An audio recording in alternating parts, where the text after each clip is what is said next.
Okay, sample exam number 3. This is question number 2, the second one. So this one, 15 minutes. Yeah, right. Okay, so let's try and figure this one out. Let's see, we've got this shape, which is g of x, and there's the tangent line. So the graph of g of x is shown above with the tangent line at x equal to 0. So I can actually read the rise over the run here. It's up 1/2. So the slope is 1/2. I'm surprised they didn't put some dots on there, but I can read it. So I know that the slope is actually 1/2. That's g prime, right? So I know what the slope is. Okay, f is the differentiable function given by the square root of 10 minus g of x. Okay, so write the equation of the tan line to f, not to g, to f. So it means I need to know f of 0, and I need to know f prime of 0. So quite often when they give you one of these questions with a function and it's based upon another thing, the first step is going to be find f of something, f of 0, so we're going to plug it in. Okay, so let's actually give this a shot. So a, f of 0 is the square root of, now what is f? It's 10 minus g of x, so g of 0. Okay, so 10 minus g of 0. Now notice this. This is why they're actually telling you this point. When the x value is 0, the y value is exactly 1 for g, right? So this is 1. So, sorry, this is 10 minus. So this is going to be the square root of 10 minus 1, which is square root of 9, which is exactly 3. Okay, not a coincidence. So f of 0 is 3. I need to know what's f prime of 0. So if I had no idea what to do for this question, step 1 is I'd probably figure out the derivative. Why? Because that's what we do. It's calculus. Let's do a derivative. So this is the square root of 10 minus g of x, or 10 minus something, right? So the square root of 10 minus u, or 10 minus something, is going to be 1/2 something to the negative 1/2, right? And it's 10 minus g times g prime. Hang on. The derivative of the inside, it's not just g prime, it's negative g prime. Oh, times, so I'm going to call it negative 1/2. Let's try this. So this is what we get. We get negative 1/2, negative 1 over 2. This is the square root, so square root of 1 minus g times g prime. So in other words, it's negative g prime all over 2 square root of 1 minus g. And now I'm actually going to plug in 0. So this is negative g prime of 0 all over 2 root 1 minus g of 0. Now hang on, we've done this before. G of 0, this turns out to be square root of 9, or square root of 9, which is 3. 2 times 3. This is 6 on the bottom. This is negative g prime of 0. What's g prime of 0? What's the slope at 0? The slope is 1/2. So g prime of 0. Now the slope's going to be different in different places, but at this one point, the slope is exactly 1/2. So this is negative 1/2. So negative 1/2 divided by 6. Oh, hang on. That's negative 1/2 times 1/6. In other words, it's negative 1/12. That's the slope. And it's an x and y point. When the x value is 0, the y value is 3. So there's my slope. There's my point. I can go to y minus the y value is equal to the slope, negative 1/12, x minus the x value. You really don't need the x minus 0. I mean, I could just write this as negative 1/2 x. That's the equation. Okay, so what is that? That is f, or no, that is the first one, a. Okay, what's b? B, it says g of 2 is equal to a. Evaluate the integral from 0 to 2 f of g prime dx expressed in terms of a. So whatever a is, I don't know what a is. The integral from 0 to 2 of this. This looks like a, well, what is this? G prime dx? And I'm not sure. But I do know what f is, right? F is the square root of 10 minus g. So square root of 10 minus g times g prime. Sounds like a u substitution. I'm going to go from 0 to 2. Square root of 10 minus g times g prime dx. And is that what we have? The integral from 0 to 2, f times g prime dx. F, that's 10 minus g. Yeah, so look, if this is my inside function, there's my d. Okay, so I'm going to do a u substitution. U is equal to 10 minus g. And du is going to be, well, 0 minus g prime dx. See, there it is, g prime dx. That's my du. This becomes negative du. And this is u to the 1/2. Okay, that's nicer. I don't know what 0 and 2 are. I could either turn them into stars and turn them back in later when I turn them back in, or I could actually plug in 10 minus g of 0.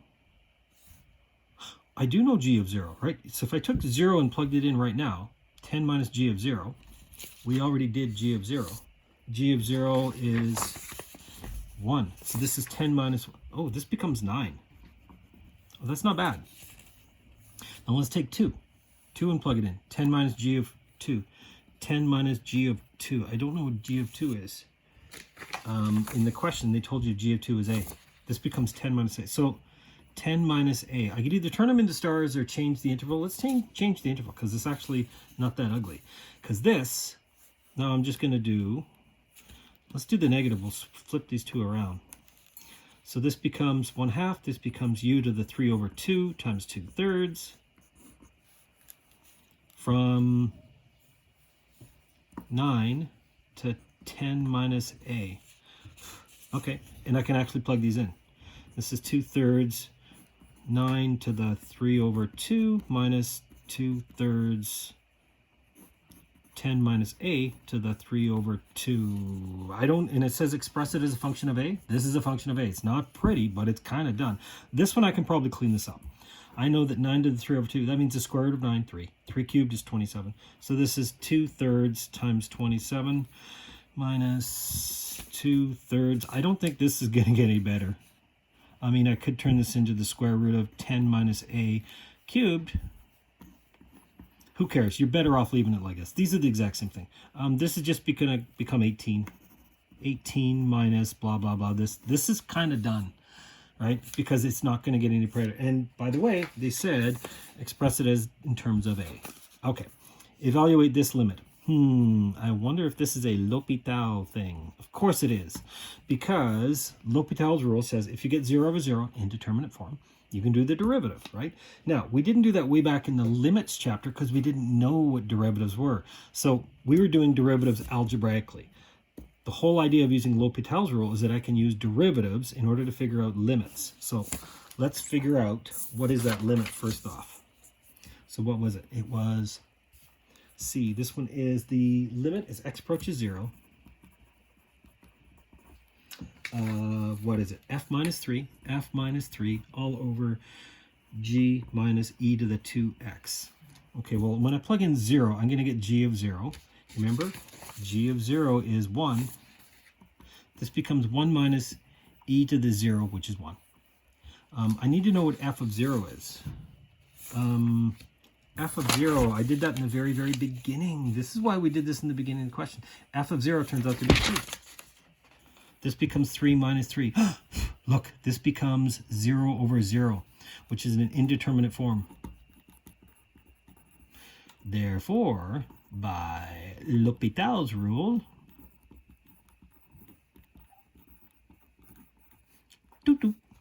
by L'Hopital's rule, and it's only when it's an indeterminate form. If this was 3 over 0, that's infinity, right? Or if it's 0 over 3, that's 0.